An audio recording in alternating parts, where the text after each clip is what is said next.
Ladies and gentlemen, brothers and sisters, if you're going to be a serious grown-up person and appear to defend the Catholic Church in public in front of an educated and literate audience, you simply have to start by making a great number of heartfelt apologies and requests for contrition and forgiveness. You're fully entitled to ask, brothers and sisters, who am I to say that? Well, in the Jubilee Millennium year of 2000, the Vatican spokesman Bishop Piero Marini said, explaining a whole sermon of apology given by His Holiness the Pope that was supposed to cover the entire history of the Church in its Jubilee year, that, I'll quote Bishop Marini directly, said, "Given the number of sins we've committed in the course of 20 centuries, reference to them must necessarily be rather summary." Well, I think Bishop Marini had that just about right. I'll have to be summary too, but I think he said just about the least of it. His Holiness on that occasion, it was March the 12th, 2000, if you wish to look it up, begged forgiveness for, among some other things, the Crusades, the Inquisition, the persecution of the Jewish people, injustice towards women, that's half the human race right there, and the forced conversion of indigenous peoples, especially in South America. And that followed a whole series of preceding apologies, or apologies, I would say, of a kind, made by the late Pope John Paul, who, it troubles me not at all to say, was a very impressive and serious human being. It followed no less than 94, count them, public recognitions on his part of appalling crime and error and cruelty and stupidity and offences to the free intelligence, ranging from, I shall be summary, the African slave trade, apologised for in 1995, the admission that Galileo was right about the relationship between the sun and the earth and other orbs, which came in 1992, one might add. No, I won't say, it's too easy to say better late than never. Here, I said it. To violence and torture, legalized torture. Torture was legalized and institutionalized by the Roman Pontiff during the Counter-Reformation. That came in 1995. And for silence during Hitler's final solution, or Shoah, as well as, in 1999, coming in just under the Millennium Jubilee wire, an apology for the burning alive in the main square of Prague of the great Czech Protestant Jan Hus. Since that big fiesta of forgiveness that began in, culminated, I might say, in 2000, fiesta of forgiveness, fiesta of asking for it, the papacy is also asked to be forgiven for the sack of Constantinople and the massacre of Byzantine Christianity in April 1204 as part of the Fourth Crusade, the anathema on all Eastern Orthodox Christians as unbelievers, heretics, and people dwelling outside the health of the Church was lifted only in 1964. I call your attention to that. He also expressed sorrow about the murder and forced conversion of Serbian Orthodox Christians in the Balkans during the Second World War. And it doesn't end there. There are smaller but significant, and equally significant, avowals of a very bad conscience. These have included regret for the rape and the torture of orphans and other children in church-run schools in almost every country on earth, from Ireland to Australia. And I'm pleased to see that due reconsideration is now being given, and may in fact have been given, to the hellish, I choose the word carefully, doctrine of limbo, St. Augustine's cruel and stupid disposal problem, solution to a non-existent problem, that is to say, the destination of the souls of unbaptized children. Up until now, Catholic parents have been taught that's where their unbaptized children went, a form of torture that's sometimes worse than the physical. Now it seems that this piece of Augustinian sadism is undergoing reconsideration as well. But remember, this is from a church that, on the whole, cannot err. We still await a more direct admission. For example, I give some suggestions of my own while we're at it. I would like them to take back the Concordat made with Adolf Hitler, the first treaty he ever signed, giving the Church a monopoly over education in Germany in exchange for the dissolution of the Catholic Centre Party to give the Nazi Party a clear run. I'd have apologized for the Lateran Pact with Mussolini, myself, also the first treaty ever signed by that fascist dictator. I would also think I'd want to reconsider the fact that Father Tiso, head of the Nazi puppet state in Slovakia, was a priest in Holy Orders, that the Croatian fascist puppet state, the Ustaša state of Ante Pavelić, was also operating under full clerical protection and disguise, as was the regime of General Franco and the dictator Antonio Salazar. And I'd also want, I really think I would beg forgiveness for this, I don't think the German Church should have asked Hitler's birthday to be celebrated from the pulpit every year until he died. These are very serious matters, and they're not to be laughed off by references to the occasional work of Catholic charities. But I draw your attention not just to the apologies, ladies and gentlemen, but to the evasive and euphemistic form that they take. Joseph Ratzinger, the current Pope, considered by some, by Catholics, to be the Vicar of Christ on earth, says of Indians, of the Indians who were massacred in the course of conversion in Brazil, after the apology had been made to them, he said, nonetheless, it must be remembered that before we came to convert them, they were silently awaiting the arrival of the Church. I don't think that's a very genuine kind of apology to you. In his comment, one of the few he's made on the institutionalization of rape and and torture and maltreatment of children in Catholic institutions, he has said it's a very severe crisis which involves us, he said, in the following: in the need for applying to these victims the most loving pastoral care. Well, I'm sorry. They've already had that. And to say that this is the responsibility laid upon you by the horrific admission that you've already had to make is not accepting responsibility in any adult sense. When I say child abuse was institutional, how dare I say so? How can I prove it? How can I prove such a thing? Where is Cardinal Bernard Law now? Where is he? Where is the Cardinal Archbishop of Boston, whose resignation was indignantly demanded, finally, by 50 members of the Church and by the whole laity of Massachusetts, who also demanded his prosecution for the promotion and protection and covering up and apology for and defense of people whose crimes against children are too revolting to specify.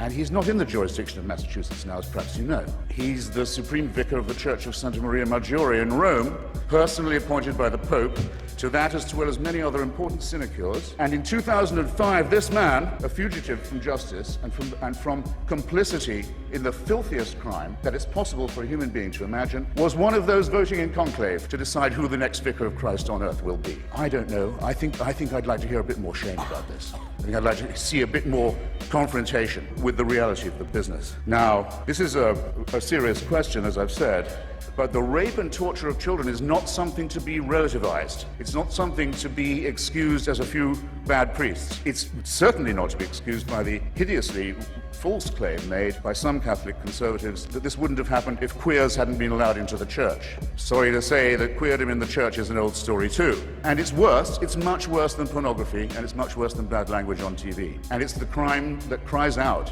for punishment. It's the thing that if we were accused of on this side of the house, we would die rather than admit. And if we were guilty of it, we'd kill ourselves. And it's the one thing the Church has decided to excuse itself for under this papacy. The same euphemism comes in the term "some Christians" that is used in all the apologies about the Crusades, the Inquisitions, the anti-Semitic pogroms, and all the rest of it. It says some Christians fell into error.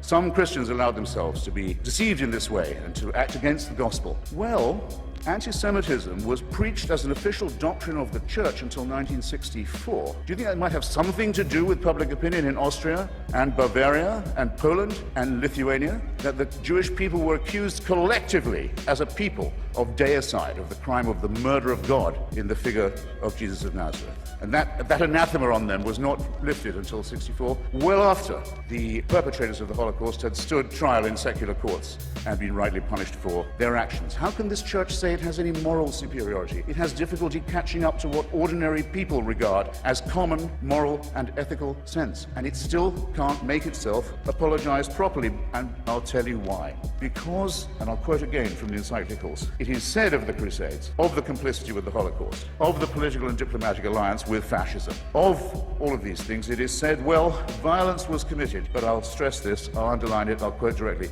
in the service of the truth. So how is an apology possible? How is any understanding or undertaking or firm purpose of amendment to be allowed when the original sin, so to say, the radix malorum, the fons et origo, the problem in the first place, is the belief on the part of this Church that it does possess a truth that we don't have, and it does have a God-given right, a warrant, a mandate of heaven to tell other people what to do, not just in their public, but in their private lives. And until that is changed, till that fantastic and sinister and non-founded claim is changed, these crimes will go on repeating themselves, being partially denied, partially admitted when it's too late to do anything else, and covered up. Behind all these crimes and miseries is the denial of what we on this side of the house affirm, which is that the only little candle of hope that our species does possess, our poor, bare, forked, primate, mammalian species, is the unfettered intelligence, the method of free inquiry in philosophy and in science, and the refusal to admit that any one person can tell you not to do that. It's the one thing I might say I think is, if not sacrosanct or sacred,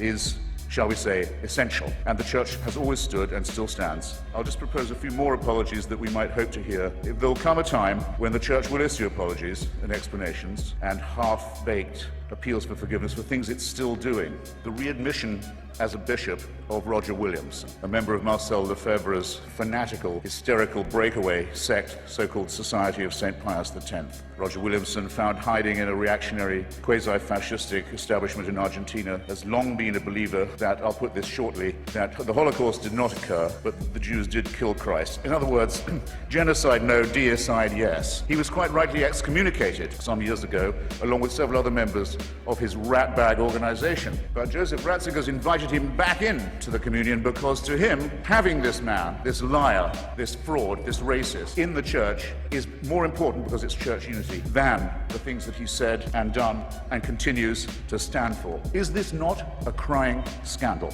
I think that there will be an apology for what happened in Rwanda, the most Catholic country in Africa, one of the most Catholic countries in the world, where priests and nuns and bishops are on trial for inciting from their pulpits and on the church's radio stations and newspapers the massacre of their brothers and sisters. And the papacy was silent on this appalling occasion. And everyone in Rwanda knows it. And there hasn't yet been a properly written apology for that disgrace. Staying in Africa, I think it will one day be admitted with shame that it might have been in error to say that AIDS is bad as a disease, very bad, but not quite as bad as condoms are bad, or not as immoral in the same way. I say it in the presence of His grace, and I say it to His face. The preachings of His church are responsible for the death and suffering and misery of millions of His brother and sister Africans, and He should apologize for it.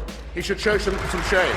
Fourth, for condemning my friend Stephen Fry for his nature, for saying you couldn't be a member of our church, you're born in sin. There's a revolting piece of casuistry that's sometimes offered on this point. Yeah, we hate the sin only. We love the sinner. Stephen is, I'm sorry to say, not quite like other girls. It's his nature. Actually, he is like other girls in that he's, when I last checked, absolutely boy mad. He's not being condemned for what he does, he's being condemned for what he is. You're a child made in the image of God. Oh no, you're not. You're a faggot. And you can't join your church and you can't go to heaven. This is disgraceful. It's inhuman. It's obscene. And it comes from a clutch of hysterical, sinister virgins who've already betrayed their charge in the children of their own church. For shame, for shame. And finally, under this Pope, as if it wasn't bad enough to try and restore the Latin Mass to gratify the mad, fascistic followers of Archbishop Lefebvre, but to begin again to offer remission of sin, as Bishop Ratzinger, the Pope, I'll call him the Pope for heaven's sake, wants to do.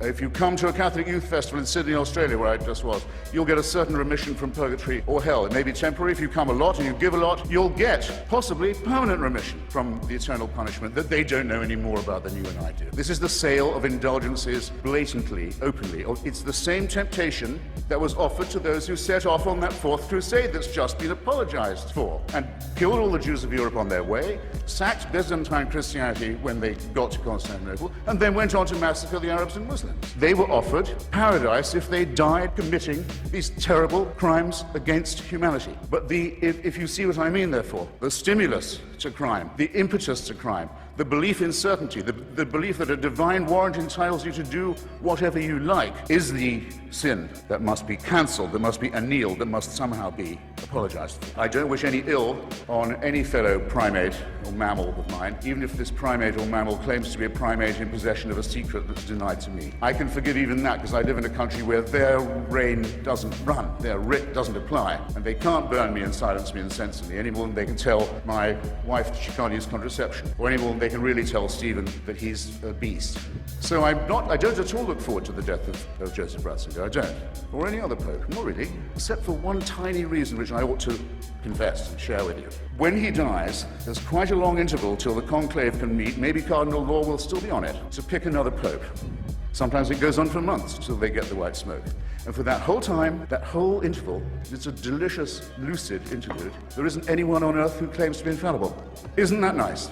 All I want to propose in closing is this: that if the human species is to rise to the full height that's demanded by its dignity and by its intelligence, we must all of us move to a state of affairs where that condition is permanent, and I think we should get on with it. Okay, thank you for having me.